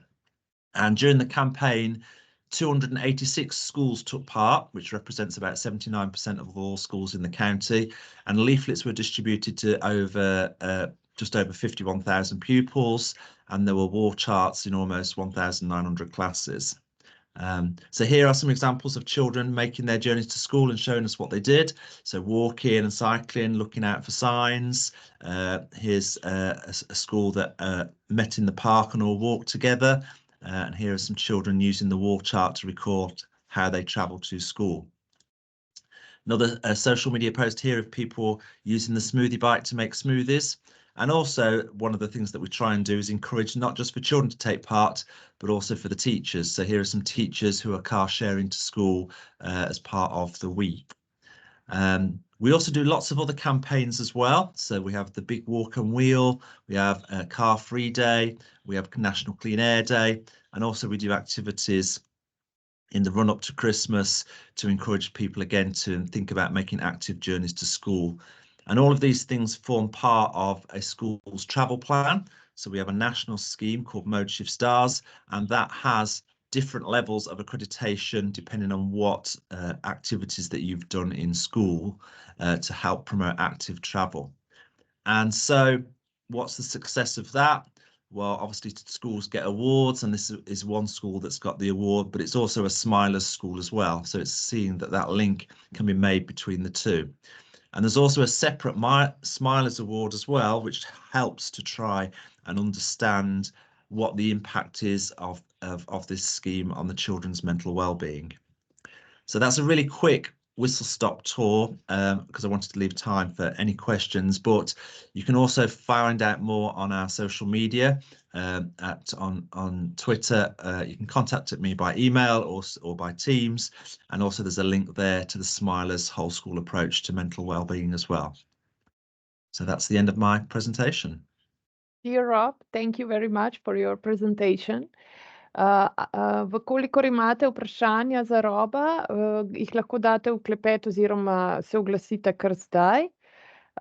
Načeloma lahko tudi pišete meni, jaz mu bom pa kasneje posredovala ta vprašanja po mailu in dobimo tudi odgovore nazaj. Zdaj je kakšno vprašanje?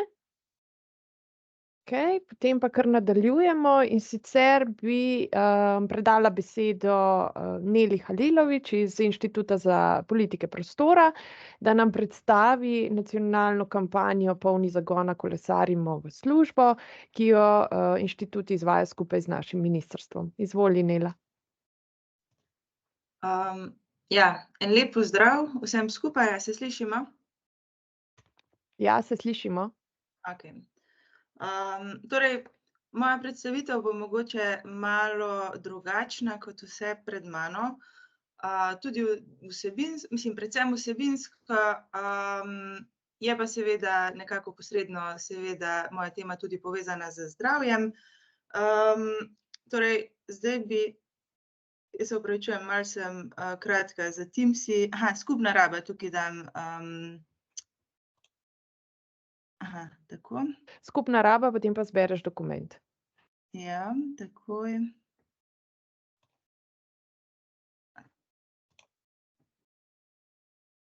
Dokument si prej odpri. Ja, imam odprtega, ampak ne razumem, evo ga, takole. Okej. Torej.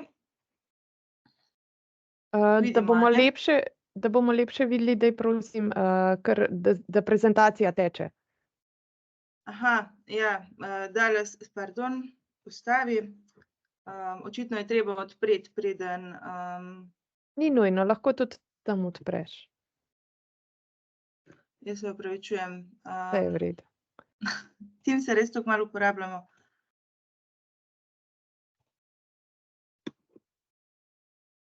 A se zdaj vidi čez celo? Ne, ampak mislim, da lahko zbereš še, da se vidi, če pa ne, pa tudi ne bo. Vidiš tukaj v spodnjem kotu? Ja ne, ker moram iti na spodnji, moram zapreti, da vidim spodnji kot, ker nimam dveh zaslonov. Razumem. To je težava. Kako lahko to rešimo? Ni problema, samo daj vsaj na desnem koncu zapri tisto kolonco zraven, da se poveča. Takole. Mi je zelo žal. Pa še, okej. Zdaj pa bom. Okno. Evo, zdaj pa bo, a ne? Boljše.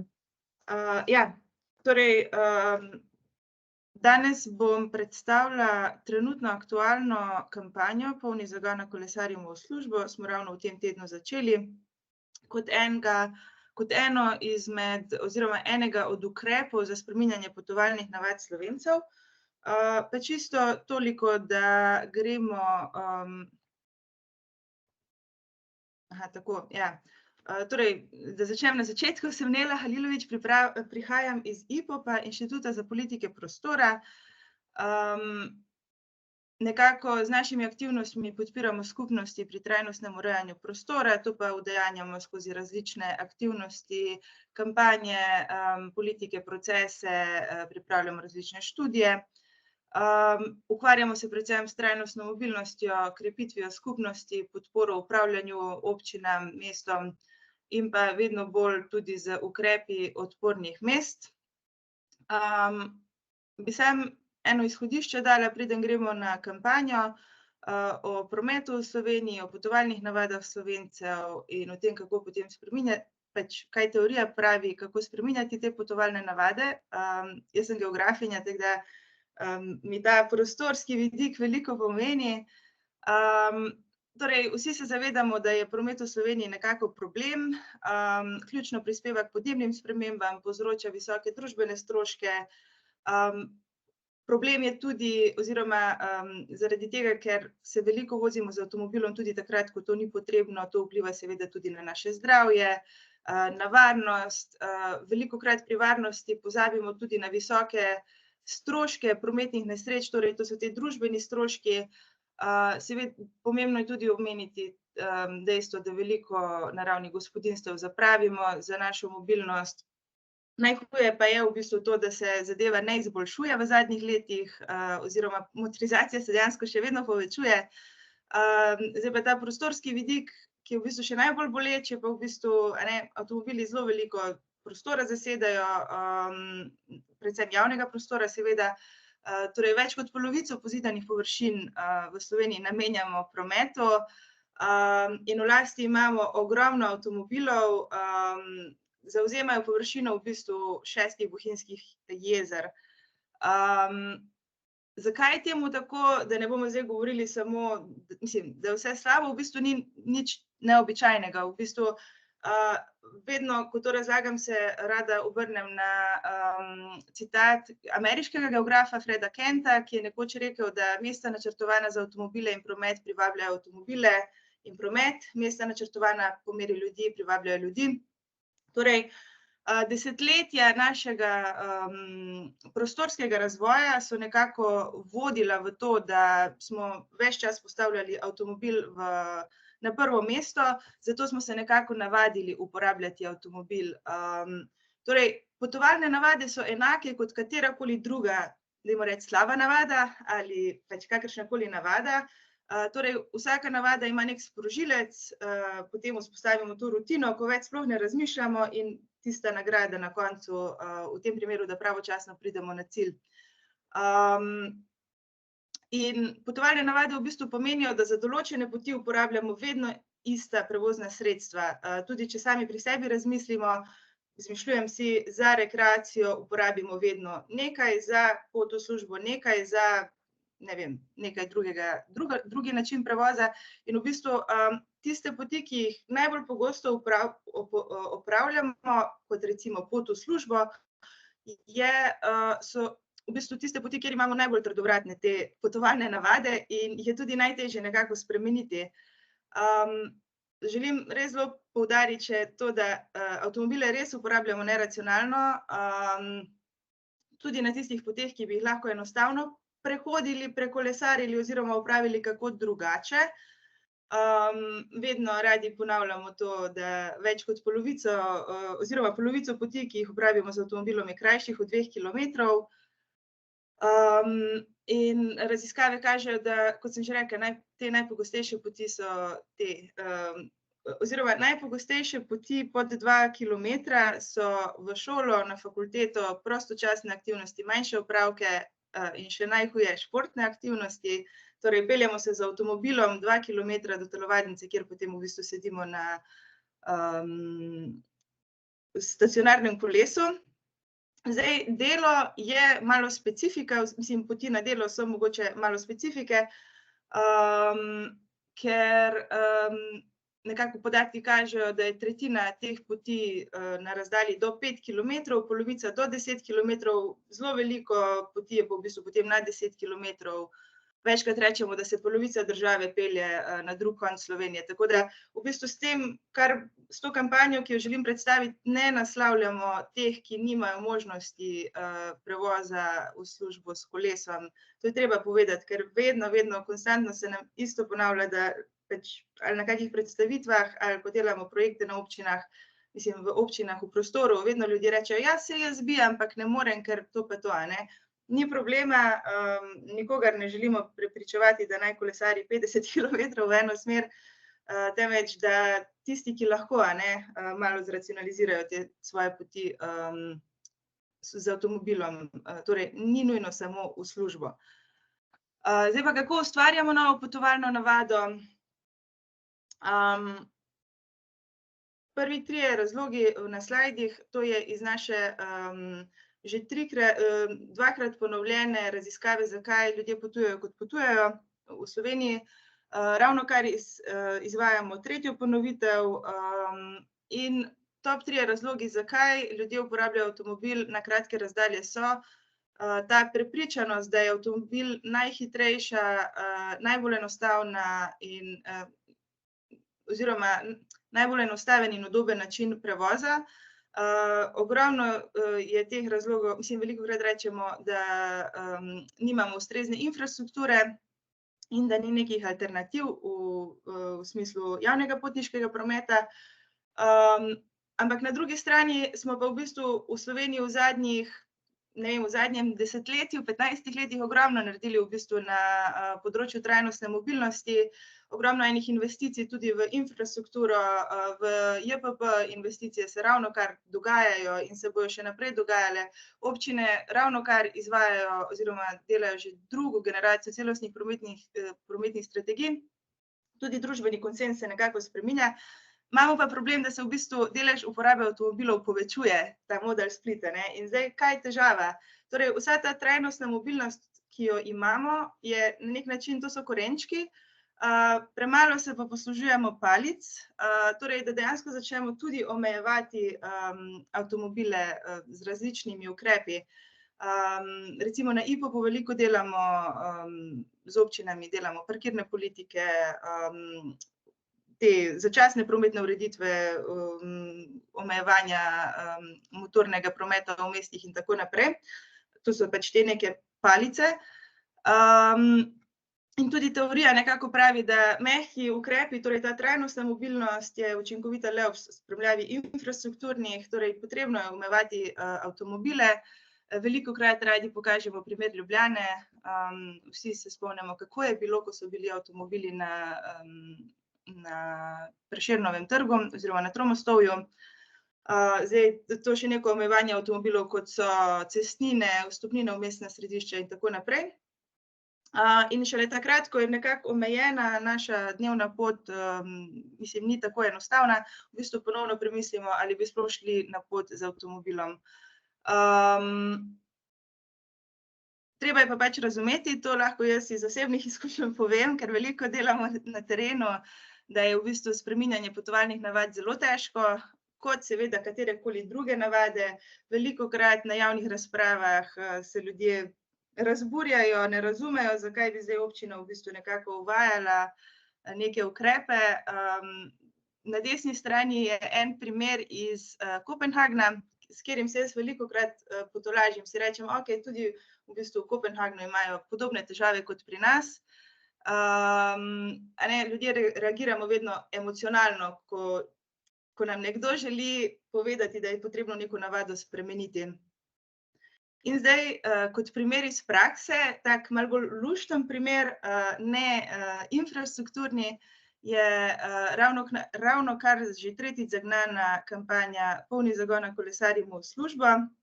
Tukaj gre pa za eno drugo zadevo, in sicer najprej, da omenim, tega na IPOP-u ne počnemo sami, to počnemo v sodelovanju z Ministrstvom za okolje, podnebje in energijo v okviru projekta Care for Climate. V lanskem letu smo postavili tudi spletno stran, je tudi ministrstvo nekako sofinanciralo v okviru mehkih ukrepov trajnostne mobilnosti iz kohezijskih sredstev. Torej, Polni zagona je nekako kampanja zasnovana kot 7-tedenski izziv spreminjanja potovalnih navad. Letos poteka od 8. aprila do 26. maja. Gre pa v bistvu za neke spodbude. V času izziva poskušamo v bistvu spodbujati ljudi, da poskusijo, kako je na kolesu. Pomagamo z nekimi nasveti in pa seveda z nagradami tedenskimi, pa tudi na koncu izziva se obetajo zelo lepe nagrade. Izzivu se lahko priključijo posamezniki, torej vsak za sebe, lahko se v bistvu posamezniki povezujejo v skupine, to je novost.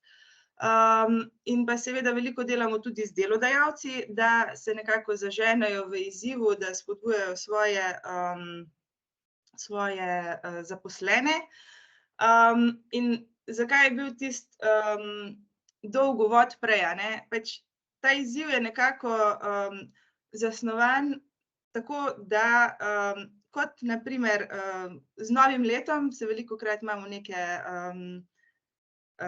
si želimo recimo spremeniti naše navade, da bi se več gibali, da bi jedli več zdrave prehrane in tako naprej. In takrat velikokrat rečemo, da je potrebno neko stvar večkrat ponoviti. In v bistvu v okviru te kampanje želimo spodbuditi ljudi, da predvsem tiste, ki še ne kolesarijo ali mogoče ne tako pogosto oziroma niso prepričani, pa bi želeli, pa imajo seveda tudi vse nekako infrastrukturne pogoje zagotovljene, da se priključijo in dnevno vpisujejo prekolesarjene kilometre. Zdaj tudi ta varianta, ki je sedaj omogočena na spletni strani, da se povezujemo v skupine, je s tem namenom, da tisti, ki že kolesarimo, nekako zraven potegnemo kakšnega sodelavca, prijatelja, ki mogoče še ni čisto prepričan, in na tak način smo še nekako vsi kolesarji mentorji ostalim, da ta naša skupnost raste. Bomo potem tudi pogledali spletno stran, vam bom vse razložila, kako to poteka. Na hitro pa samo še nekaj številk lanskih. Torej, lani je izziv potekal spomladi in jeseni. In skupne številke od lani kažejo, da, mislim, lani se je z nami zagnalo dobrih 1500 posameznikov. Nekaj je bilo povratnikov potem jeseni, nekaj je bilo nekaj jih je bilo posebej samo v pomladnem, nekaj posebej v jesenskem izzivu. Kakorkoli skupaj smo prekolesarili več kot 220.000 kilometrov in potem to nekako za namen komuniciranja smo pretvorili v različne enote, kot na primer koliko CO2 smo prihranili, kolikokrat smo obvozili Slovenijo po meji, kolikokrat smo šli okoli sveta, to je vse na spletni strani, so kalkulatorji narejeni. Ampak meni se zdi zelo, tako krasno dejstvo, da se je z nami so se zagnali posamezniki lani iz 106 občin, torej različnih občin. Veliko je bilo zaposlovalcev, ki so se z nami zagnali, torej lani 40.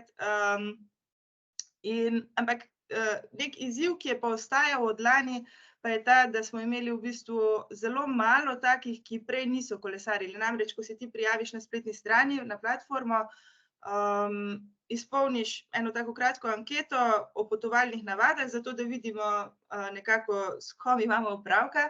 In tistih, ki so označili, da so prej malo ali nič kolesarili, je bilo v bistvu zelo malo. Spomladi 90, jeseni samo 27 in tu tudi ta ideja timov, da poskušamo nekako zraven potegniti še tiste, ki ne kolesarijo. In izhajamo iz tega, da v bistvu, vsi, ki kolesarimo, nekako vemo, da je kolesarjenje res fajn in pač prepričani smo, da če enkrat probamo, pa dvakrat, pa trikrat, pa tudi če je to enkrat na teden, pa ni nujno v službo, še enkrat poudarjam, lahko je to tudi kolesarjenje po opravkih, recimo, če se peljemo v službo kam dlje z avtomobilom ali kako drugače, pa lahko to potovalno navado, se prijavimo v izziv in poskušamo to nekako z nekimi drugimi potmi spreminjati.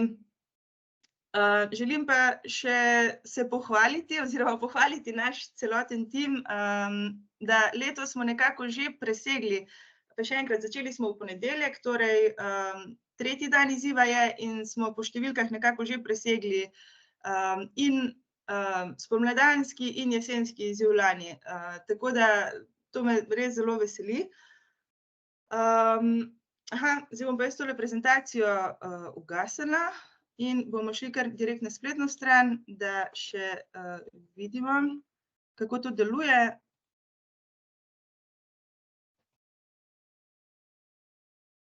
Evo, vidimo. Torej, spletna stran www.polnizagona.si. To je v bistvu tela platforma, ki zaenkrat še ni v obliki aplikacije. Veliko ljudi pravi, da raje uporabljajo aplikacijo. Mi smo se nekako v lanskem letu, ko smo to zagnali, odločili, da bomo šli počasi, po korakih in bomo spletno stran in tudi potem aplikacijo nekako nadgrajevali z leti.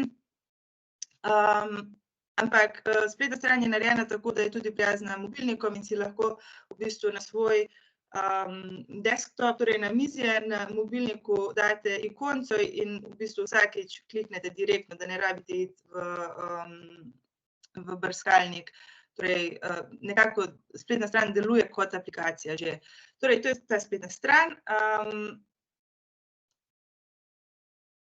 Če še niste prijavljeni, oziroma najprej se morate registrirati, kliknete na tale gumb, zaženite se, ta gumb se pojavi še parkrat na spletni strani, če greste po njej dol, tudi tukaj, torej zaženite se, greste sem, jaz sem zdaj pač seveda že registrirana, tukaj bi se vam pokazalo okno za registracijo. Po potrditvi vašega e-mail naslova, zdaj vam tega ne morem v bistvu pokazati, ker jaz imam pač svoj profil. Po potrditvi tega e-mail naslova bi izpolnili to kratko anketo. Izberete vašega delodajalca, to je seveda vse opcijsko, ampak če recimo bi se želeli zagnati kot delodajalec, torej vem, da so tukaj večinoma občine, ampak tudi občina je nekako delodajalec, torej če bi se na tak način želeli zagnati, izberete pač vašo občino kot delodajalca in je opcija, da vam tedensko izpisujemo kilometre za vaše zaposlene. In to so recimo neki podatki, s katerimi se lahko potem delodajalec pohvali, da je družbeno odgovoren, da spodbuja svoje zaposlene k kolesarjenju in tako naprej. Ampak potem to še vedno temelji nekako na vsakem posamezniku. Torej vsak posameznik potem izbere dan, lahko vpisujete za en teden nazaj, recimo to je zdaj sreda. Jaz bom prekolesarila danes 7 kilometrov v obe smeri, ja, živim zelo blizu svoje službe in to je to. Tukaj se obkroži, nato pa jaz vidim v tem izzivu svoje zmage. Torej, moje zmage so 3 prekolesarjeni dnevi, to je toliko prekolesarjenih kilometrov, toliko prehranjenih evrov in tako naprej. Torej, vsak najde nekaj za sebe. Tukaj imam vse svoje zmage, torej še od prejšnjih izzivov in potem na spletni strani vsak v svojem profilu vidi še neke svoje reče se moderno badge oziroma priponke, torej svoje dosežke, ko bi prekolesarili toliko in toliko kilometrov, se vam odpre nova priponka. Če povabite prijatelje, postanete vplivneži, torej mini vplivneži, maxi vplivneži in tako naprej. Jaz še vedno nimam ekipe, tako da če bi kdo želel začeti kolesariti in želi eno tako motivacijo, z veseljem povabim v svojo ekipo. Torej, ekipa pomeni, da smo lahko v timu do 6 oseb in se potem med sabo nekako spodbujamo, da gremo na kolo in tako naprej. Potem se v bistvu tudi tukaj izpišejo dosežki ekipe. In letos smo uvedli še eno novost, da se nekako izpisujejo dosežki ekip, spet s tem namenom, da bo ekip seveda čim več. in predvsem teh, ki imajo v svoji ekipi vsaj nekoga, ki prej ni kolesaril. Želim pa izpostaviti to, da smo izhajali iz tega, da recimo tudi te nagrade in nagrajevanje ne želimo v bistvu spodbujati, nagrajevanje ne poteka na podlagi tega, kdo največ prekolesari, ali največ kilometrov, največkrat ali karkoli, ker razumemo, da ima vsak svoj ritem, vsak ima neke svoje pogoje in tako naprej, ampak se v bistvu vedno nagrade žrebajo znotraj neke kategorije. Kategorije govorim znotraj recimo tistega izziva v posameznem tednu ali pa na koncu recimo, da si malo zmišljujem, kategorija tistih, ki prej niso nič kolesarili in so tekom izziva kolesarili vsaj 2-krat na teden. In imamo tam, dajmo reči, nabor ljudi, ki jih potem izžrebamo. Torej, ne želimo spodbujati te neke tekmovalnosti, ker razumemo, da nimajo vse istih, enakih možnosti za kolesarjenje, ampak še vedno pa želimo spodbuditi ljudi, da kolesarijo. No, zdaj pa s temi ekipami smo se odločili tudi stopiti na to pot tekmovalnega duha med ekipami, ampak spet na koncu ne bo v bistvu toliko važno, koliko kilometrov. Ja, med sabo se bomo lahko pogledali, mi smo največ prekolesarili, absolutno, ampak za nagrado pa v bistvu, torej glavne nagrade, še to mogoče za omeniti, so že gor, ja. Glavne nagrade so Rogov poni, Classic in pa 3 nizozemske gazele. Moram tudi povedati, da že drugo leto se nam pridružuje nizozemska ambasada kot partner v tem projektu. Torej, podarili bodo 3 nizozemske gazele in za dobiti te glavne nagrade, torej ne rabite postavljati rekordov, ampak v bistvu samo kolesariti z nami in ste potem lahko izžrebani. Torej, če dam sebe primer, jaz živim od službe 3 kilometre, torej jaz se ne morem kosati z nekom, ki živi od službe recimo 10 kilometrov in na dan prevozi 20 kilometrov, jaz pa 3, ne, pač še vedno moram tudi jaz ali tisti nekdo imeti iste možnosti za osvojiti nagrado. Torej, to je poudarek. Mogoče še sem počasi zdaj zaključili. Bom zaključila. Samo še na hitro, na dnu strani imate še posebej navodila, kako se zagnati kot posameznik, kot delodajalec, kaj je potrebno kot podpornik. Podporniki so v bistvu, dajmo temu reči, sponzorji, tisti, ki zagotavljajo nagrade. Seveda pa smo ves čas na voljo tudi na e-mailu, na telefonski številki in tako naprej, če bi imeli kakšno težavo. Pa mogoče še samo to, kljub temu, da nismo, nekaj več energije smo seveda vložili tudi v delodajalce letos v primerjavi z lani, ampak v bistvu se ta snežena krogla kar kotali sama od sebe.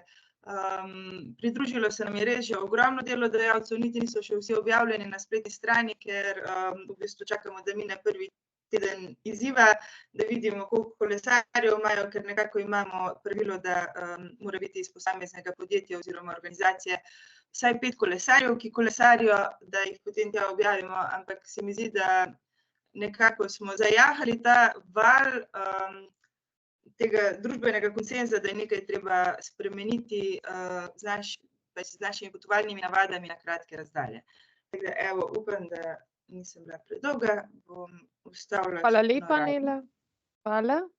Hvala tudi vsem, ki ste se udeležili današnjega dogodka.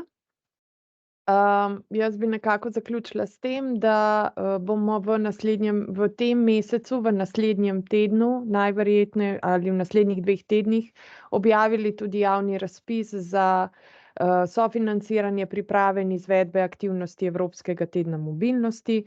V letošnjem letu predvidevamo tudi razpis za mobilnostne akcije in kot ste nas že vprašali, tudi v klepetu, razpis za električna kolesa, tudi to načrtujemo, vendar v juniju, v kolikor ne bo vmesnih takšnih in drugačnih težav. Hvala lepa vsem za udeležbo.